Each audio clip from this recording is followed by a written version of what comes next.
Bonjour!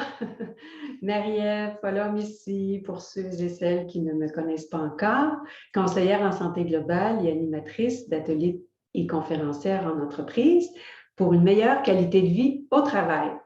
Comment allez-vous aujourd'hui?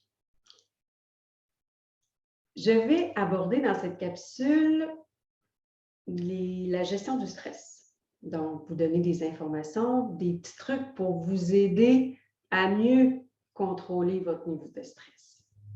Mais juste avant, je vais vous présenter des statistiques, des chiffres et quelques citations.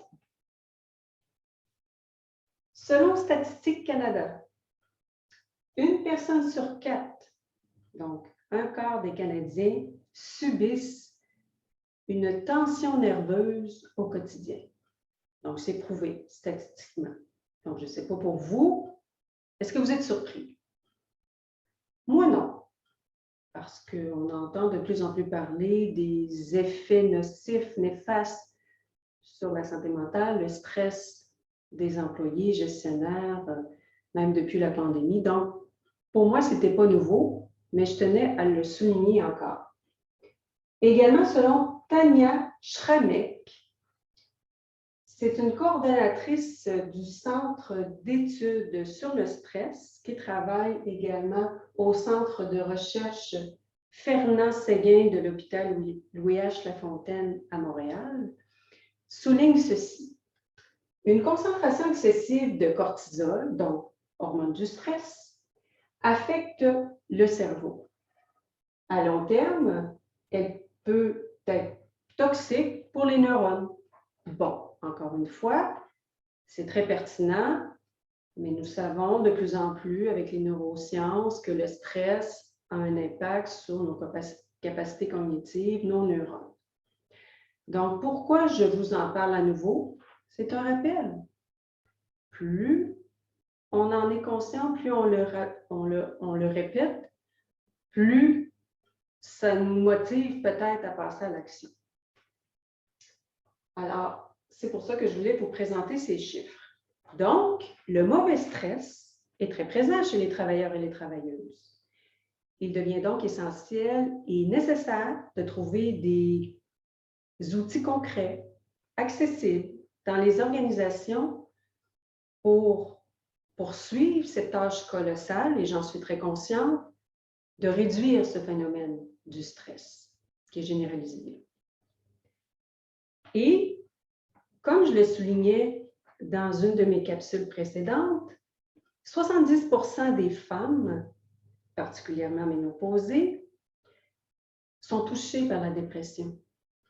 C'est criant, là. C'est important de vous le rappeler ou de vous l'apprendre et d'en être conscient. Donc, plus les femmes actives sur le marché de l'emploi, en plus d'être préménopausées ou ménopausées, sont stressées, plus elles risquent de développer davantage des épisodes plus déprimés. Bon. Sachez aussi que je sais que de contrôler ses faits et gestes lorsque nous sommes stressés, c'est pas nécessairement évident à appliquer. C'est facile à dire, mais c'est pas nécessairement facile à faire. Donc, la première étape pour tenter de mieux gérer son stress, c'est d'en être conscient. C'est d'être conscient, hey, je suis stressée, oui, c'est quoi? Parfait. Premièrement, il faut être en mesure d'identifier sa source de stress. Si vous ne connaissez pas la source ou la cause qui provoque cet état-là, vous allez avoir de la difficulté à trouver les moyens pour le gérer. Donc, la première étape, c'est d'identifier sa source de stress, de comprendre son origine et par la suite de trouver les moyens pour mieux contrôler son niveau de stress pour éviter des lourdes conséquences. Alors d'ailleurs, Sonia Lupien, que certains ou certaines parmi vous connaissez, chercheur en neurosciences, conférencière de plus en plus connue ici au Québec et à travers le monde, elle le soulignait dans une des chroniques radiophoniques à l'émission Pénélope de Radio-Canada. Elle souligne ceci, et ça m'a vraiment interpellée. Le contraire du stress, ce n'est pas la détente, c'est la résilience. Et oui, plus vous allez devenir résilient, plus vous allez diminuer votre taux d'anxiété et de stress. Donc, première chose qui m'avait interpellée moi-même. Et elle disait également que si vous dites à votre cerveau que vous contrôlez la situation, et à ce moment-là, votre cerveau va cesser de produire les hormones du stress, comme par exemple la cortisol, l'adrénaline, et c'est là que vous allez commencer à vous calmer. En plus, lors de cette chronique, elle mentionnait plusieurs moyens, donc, bien simples, rapides, efficaces, pour tenter de diminuer son niveau de stress. Je ne vais pas toutes vous présenter aujourd'hui les techniques, les méthodes. Par contre, je vous présente 5 moyens qu'il est facile d'appliquer au quotidien. Ce que je vous présente, c'est peut-être un rappel aussi, peut-être que vous le savez déjà, mais encore une fois, c'est toujours bon de réactiver sa mémoire. C'est un rappel à ce moment-là. Premièrement, respirer profondément. On le sait, il faut respirer, mais profondément. Et qu'est-ce que ça veut dire respirer profondément? Ça veut dire que lorsque vous inspirez, il faut que vous sentiez votre diaphragme s'ouvrir. Et lorsque vous sentez que le muscle est contracté, c'est là que vous relâchez. Et c'est à ce moment-là que va s'arrêter la réponse au stress. Deuxième moyen, chanter. Eh bien oui, chanter. En tout cas, ceux qui vont au karaoké, je peux-tu vous dire que c'est un bon moyen de diminuer son niveau de stress? Chantez, sinon, dans votre voiture, si vous êtes impatiente, si vous êtes impatiente à la maison avec vos enfants, votre conjointe, peu importe, vous pouvez chanter dans la douche, ou si c'est au travail, trouvez-vous un petit 2 minutes, allez à la salle de bain s'il n'y a personne, ou durant votre pause dehors en prenant une marche, peu importe, mais chantez parce que ça va permettre de pratiquer votre respiration abdominale, et ce, sans que vous vous en rendiez compte. C'est-tu pas merveilleux, ça? Ensuite, évidemment, l'activité physique, on ne le mentionnera jamais assez. Bouger, bouger, bouger. Et pourquoi faire de l'activité physique pour diminuer le niveau de stress? Mais c'est parce que ça va permettre de mobiliser votre énergie et d'éliminer le surplus. Tu sais, quand on dit aux enfants, là, ou quand vous étiez jeune, on vous disait « Hey, allez jouer dehors! » Hein? Parce que là, vous étiez trop agité ou qu'on était trop agité. Est-ce que nos parents voulaient dire aussi, c'est comme, ah là, tu me stresses, t'es stressé, là, va évacuer, va évacuer. Mais il faut faire la même chose pour nous aussi, en tant qu'adultes. Donc, une des façons d'évacuer le stress, c'est de faire l'exercice physique. Peu importe la forme que vous voulez faire, choisissez votre propre activité physique, mais c'est important d'évacuer. Rire, oh mon Dieu, que ça fait du bien, rire, on l'oublie. Je le sais qu'en vivant des moments difficiles, on n'a pas le goût de rire. C'est pas évident. Mais il y a des techniques pour ça aussi, qu'on appelle du yoga du rire. On peut déclencher le rire. Alors, ça s'apprend, c'est un exercice, c'est comme un muscle. Il faut vraiment le muscler. Hein? Donc, rire permet aussi de sécréter davantage les hormones du bonheur, comme par exemple l'endorphine. Et le fait de rire va permettre d'arrêter aussi la réponse au stress. Et finalement, comme dernier moyen mentionné, est de mâcher de la gomme. C'est un moyen anti-stress hyper rapide, efficace. Évidemment, choisir le bon moment pour le faire, mais c'est prouvé que ça permet de diminuer le stress. Alors, ces 5 moyens-là font partie, entre autres, de d'autres moyens, d'un guide que j'ai créé en ressassant des lectures, des recommandations de spécialistes qui recommandent de faire tel ou tel moyen pour gérer le stress. Et ce guide-là s'intitule « Mieux comprendre votre réel niveau de stress et apprendre à le gérer par des outils concrets ».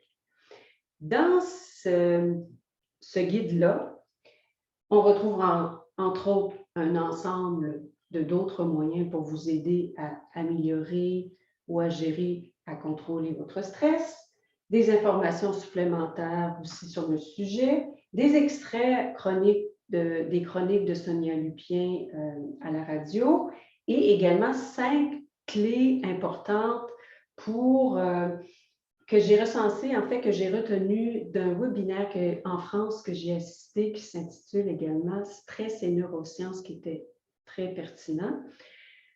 Alors, vous retrouvez tout ça dans ce guide-là. Il n'est pas complet, mais pourquoi je vous parle de ça, c'est que j'ai décidé de vous l'offrir en cadeau. Eh bien oui, j'ai le goût que vous ayez le plus d'outils possible pour vous aider à mieux gérer votre stress. Et si ce guide-là vous interpelle, c'est simple. Vous avez simplement à m'écrire sur ma page Facebook professionnelle ou LinkedIn. Vous avez les liens en dessous là, de cette capsule-ci et de m'écrire en privé, de me mentionner votre nom, de me donner votre courriel et à ce moment-là, je vais pouvoir vous acheminer le PDF par la suite dans les jours qui suivent. Donc, donnez-moi le temps, là, parce que des fois, là, je peux être occupée en réunion ou offrir des conférences. Donc, simplement me le mentionner, je ne vous oublie pas et vous allez recevoir le guide dans les prochains jours. Et juste avant de terminer la capsule, évidemment, dans le guide, c'est sûr qu'il y a des incontournables au niveau des moyens. Les spécialistes recommandent de poursuivre ces moyens-là que nous connaissons tous, comme par exemple, oui, l'activité physique, les saines habitudes de vie, une bonne alimentation, respirer avec une technique telle que la cohérence cardiaque, par exemple, ou encore faire de la méditation ou de la visualisation. Et pour d'autres personnes, ça peut être de pratiquer du yoga. Alors, peu importe votre méthode, ces méthodes-là que je viens de vous mentionner sont recommandées. Donc, c'est encore prouvé de continuer à pratiquer ce genre d'exercice-là, si on veut. C'est ainsi que se termine la 4e capsule. J'espère que ça va vous être utile, vous donner en tout cas la motivation, des outils supplémentaires pour vous aider à mieux gérer votre stress. Je suis consciente que, encore une fois, que ça demande de la constance, de la répétition, de la discipline, mais c'est le seul moyen pour obtenir de bons résultats. Également, apprendre à gérer son stress, ce n'est pas nécessairement seulement pour les femmes préménopausées ou ménopausées. Bien non, c'est pour tout le monde. Alors, au risque de me répéter, si vous connaissez des personnes dans votre entourage que vous aimez, là, que vous sentez ces temps-ci qu'ils sont un peu plus stressés, qu'ils auraient peut-être besoin d'outils supplémentaires ou complémentaires, des façons de faire pour les aider à aller mieux, se sentir mieux, mais gênez-vous pas, vous pouvez partager cette capsule avec ces personnes que vous aimez. Revenez me voir la semaine prochaine pour une autre vidéo. Je vous proposerai cette fois-ci des conseils pour apprendre à réguler, à gérer vos émotions et vos pensées. Est-ce que ça vous parle? En tout cas, moi, là, j'ai déjà hâte de vous revoir. D'ici là, je vous souhaite une excellente journée et je vous dis à la semaine prochaine.